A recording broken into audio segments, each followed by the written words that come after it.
সুধা official presence series অশরীরীর আড্ডা under the tagline সুধার ভৌতিক গল্প।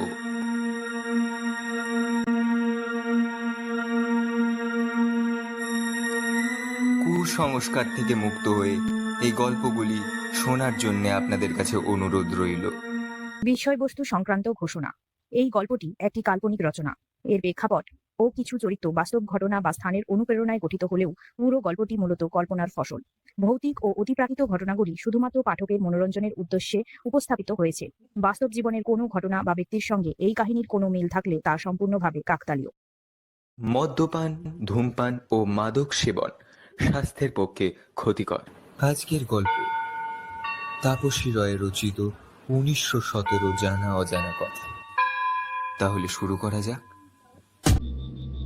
কিন্তু প্রশ্ন রয়ে যায়, কে সেই নারী? ডাক্তার অনিরুদ্ধ কি সত্যি এক আত্মা দেখেছিলেন? আর সেই ঘরটায় কি এখনো কেউ আছে? কোনো অতৃপ্ত আত্মা?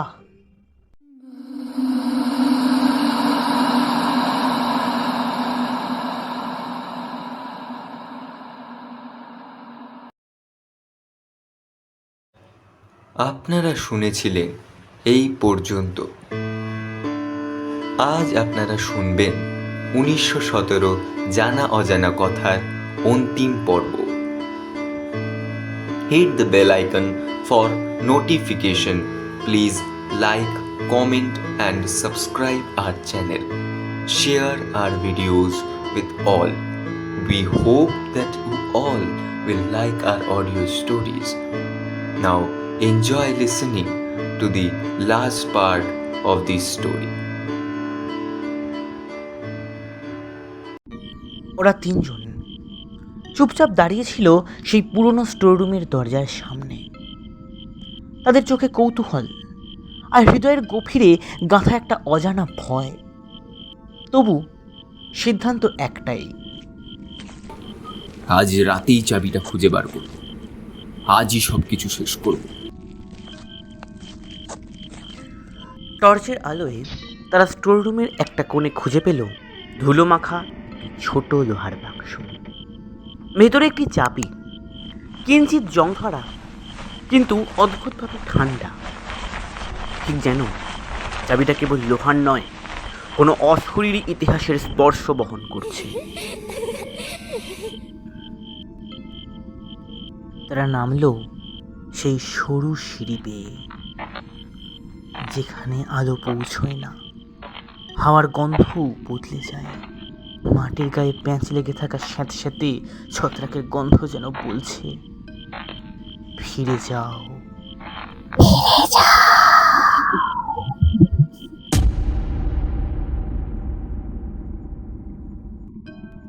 তবু তারা এগোলো আর পৌঁছলো সেই পুরনো অভিশপ্ত পোস্টমর্টেম ঘরের সামনে।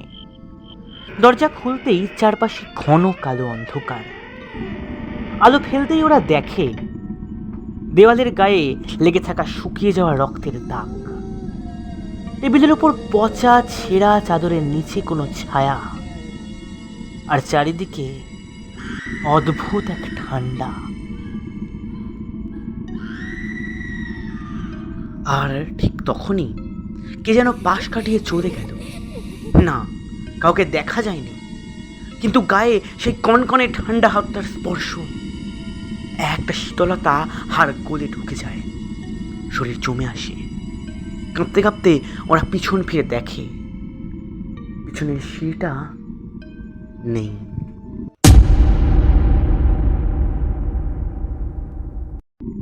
হ্যাঁ, যে সিঁড়ি দিয়ে ওরা এসেছিল সেটার জায়গায় এখন একটা সাদা পাথরের দেয়াল। চোখের সামনে, ভুল নয়, দেয়াল।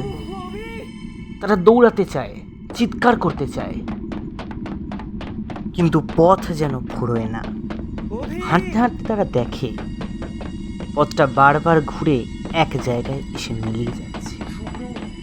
ঘড়িতে রাত 3:33, ডেড আওয়ার। আর মোবাইলের স্ক্রিন নিভে যেতে থাকে একে একে। মোমবাতি জ্বালাতে চায় ওরা, কিন্তু দেশলাই শেষ, টর্চ নিভে গেল। অন্ধকারে দাঁড়িয়ে থাকে ওরা, চারিদিকে শুধু একটাই শব্দ, মুক্ত করো, মুক্ত করো, মুক্ত করো। এখন উপায় একটাই, ভিডিও ক্যামেরার লাইটটা চালানো।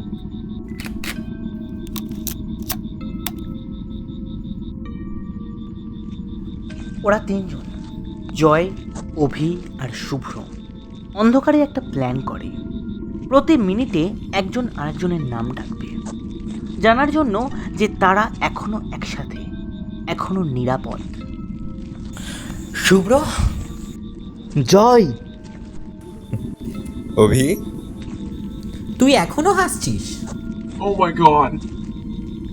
শুভ্র, জয়, জয়, জয়, দেখ জয়, ইয়ার কি করিস না, আনসার কর।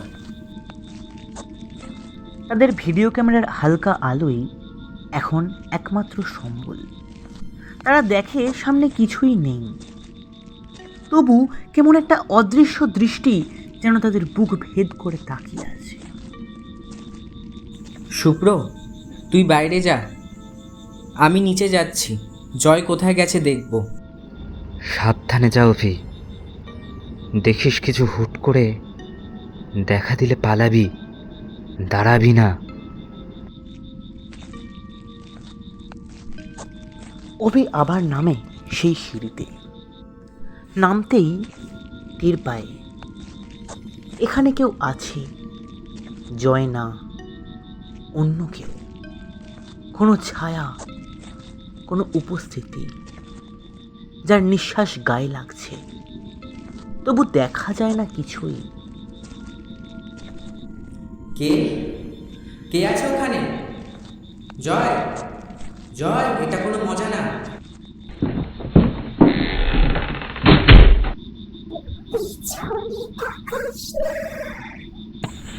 শুভ্র, শুভ্র,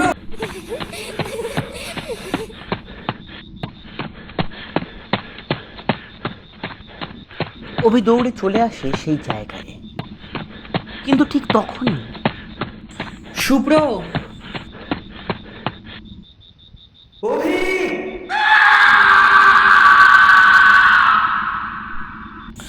শুভ্র,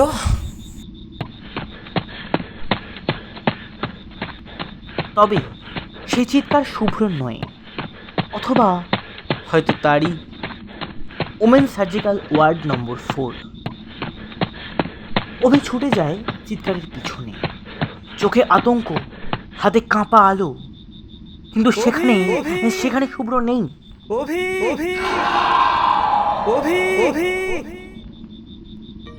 এবার ডাকে না জয়, ডাকে না শুভ্র, ডাকে কেবল অন্ধকার।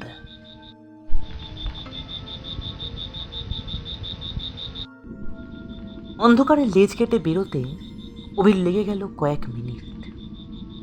চারপাশের নিস্তব্ধতায় শুধু কানে বাজছে টু টু, আর নিজের বুকের ধুকপুক শব্দ, হৃদয়ের তালে তালে যেন সময়ও কেঁপে উঠছে। এইটা কে শুয়ে আছে এখানে? এইটা আমি, শুভ্র, শুভ্র।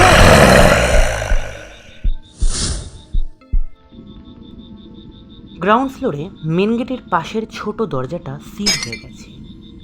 শুভ্র অন্যে হয়ে হাতুড়ি খুঁজছে। ভাঙা দেওয়ালের পাশ থেকে উঠে আসছে সেই চেনা গলা, অভির বুক ফাটা চিৎকার।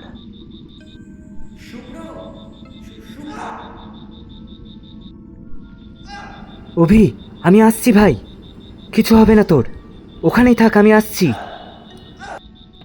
হঠাৎই শুভ্র দেখতে পেল বেসমেন্ট স্ল্যাবের ওপর উঠে দাঁড়িয়ে আছে অভি, কিন্তু তার চোখ মুখে কোনো অভিব্যক্তি নেই, চোখ দুটো যেন শূন্যতা। অভি, তুই ঠিক আছিস? কিরে ভাই, এত জোরে চিৎকার করলি কেন? তোরা কেউই আর কোথাও যাবি না।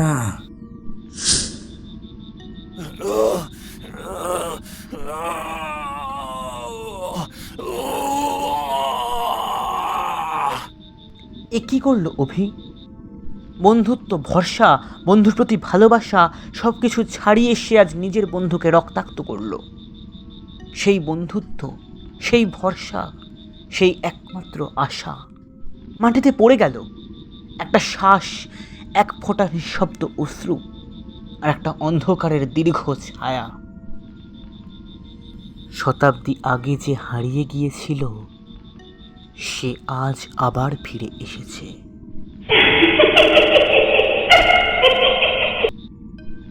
সব শেষ।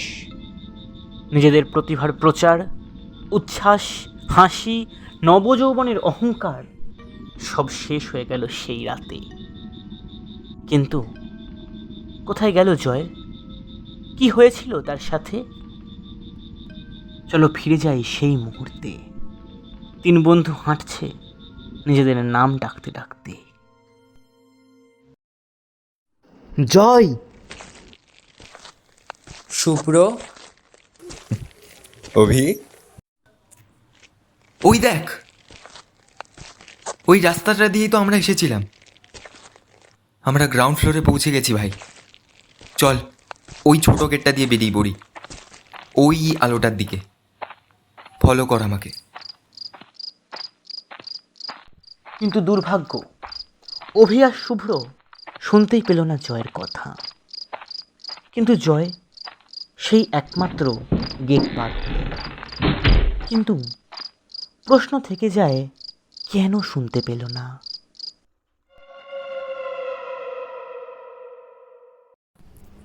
শুভ্র, অভি, তোরা শুনতে পাচ্ছিস? কি হলো? বেরিয়ে আয়। ভেতর থেকে দরজাটা আটকে গেল তো। দরজাটা খুলে বেরিয়ে আয়, ভোর হয়ে গেছে। বাইরে এসে জয় বুঝল ভোরের আলো ফুটছে।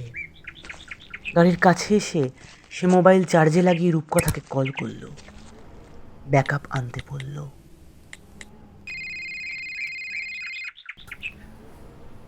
এই রূপু, আমি জয় বলছি। তুমি এখন একবার বেরিয়ে এখানে আসতে পারবে? ফোনের অপর প্রান্ত থেকে শোনা গেল,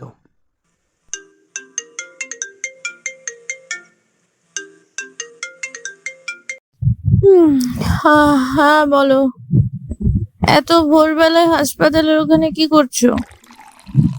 এতক্ষণ লাগে নাকি ভিডিও বানাতে? এখনো ফেরোনি? কি করছিলে? হ্যাঁ, যত সব ঘুমটার কাঁচকলা করে দিল। আহ, যেটা বলছি শোনো না। এখনই চলে এসো। সাথে এক লোয়ার মিস্ত্রিকে নিয়ে আসবে। গেটটা ভেতর থেকে আটকে গেছে। শুভ্র আর অভি ভেতরেই আটকে পড়ে আছে। তুমি তাড়াতাড়ি এসো, বেশি কথা না বাড়িয়ে। আমি চেষ্টা করছি দরজাটা খোলার। বাই।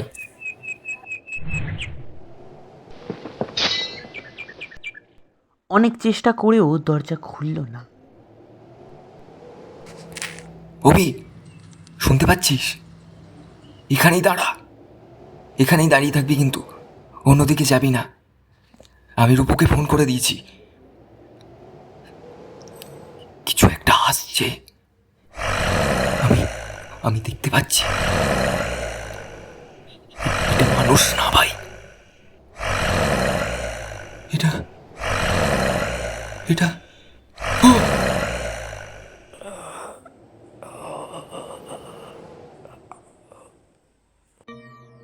ক্লান্তি, ভয় আর বন্ধুদের হারানোর শূন্যতা জয়কে চুপি চুপি হারিয়ে দিল।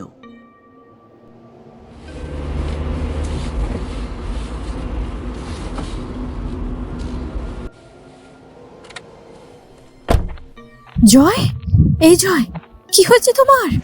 ওঠো প্লিজ, চোখ খোলো, দেখো আমি এসেছি। এই যে শুনুন, একটু জল দিন না। এই ওঠো, তাকাও আমার দিকে, দেখো তোমার রূপু এসেছে। আরে জল দাও না কেউ।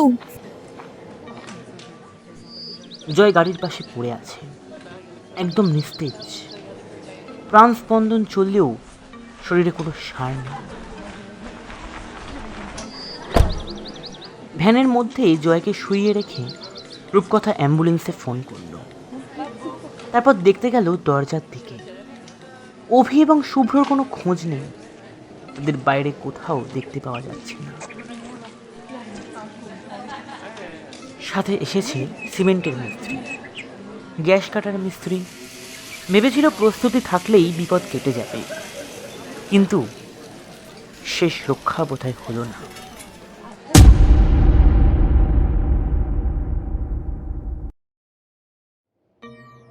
এই গেট তো খোলাই আছে। অভি, শুভ্র দুজনেই নিখোঁজ। শুধু রয়ে গেল জয় অচেতন অবস্থায়, আর রয়ে গেল সেই অডিও রেকর্ডার যেখানে বন্ধুর শেষ আর্তনাদ ধরা পড়ে রইল।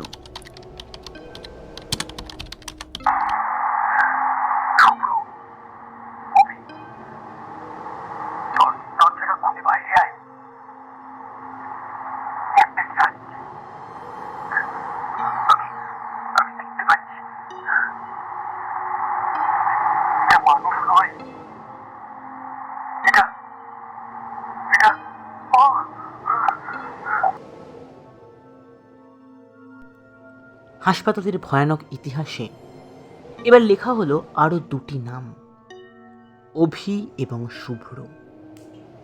তারা ফিরে এলো না কখনো, তবে হয়তো কখনো আবার ডাক দেবে তাদের কেউ অন্ধকারে ফিরে আসতে। আর জয় মস্তিষ্কে অক্সিজেনের অভাবে হাইপক্সেমিয়া, মানে কোমায় চলে গেছে। কি হলো, কি হয়েছিল সব জানা যাবে যদি কখনো জয়ের জ্ঞান ফিরে।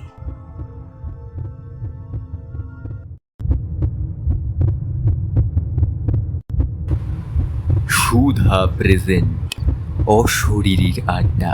ভাই কাকানা ফিকে হয় না।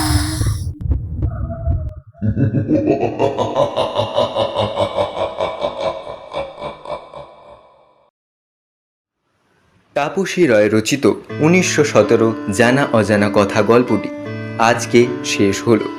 গল্প পাঠে ছিল সৌরদীপ।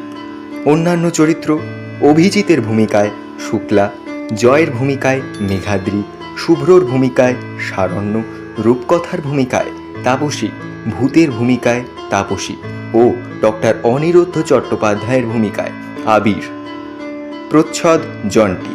শব্দ পরিকল্পনাকারী তাপসী ও মেঘাদ্রি। সম্পাদনা আকাশ। আবাহ ও সমগ্র পরিচালনা জন্টি। পরের সপ্তাহে সুধা অফিসিয়ালস আরও একটি রোমাঞ্চকর গল্প নিয়ে আপনাদের সাথে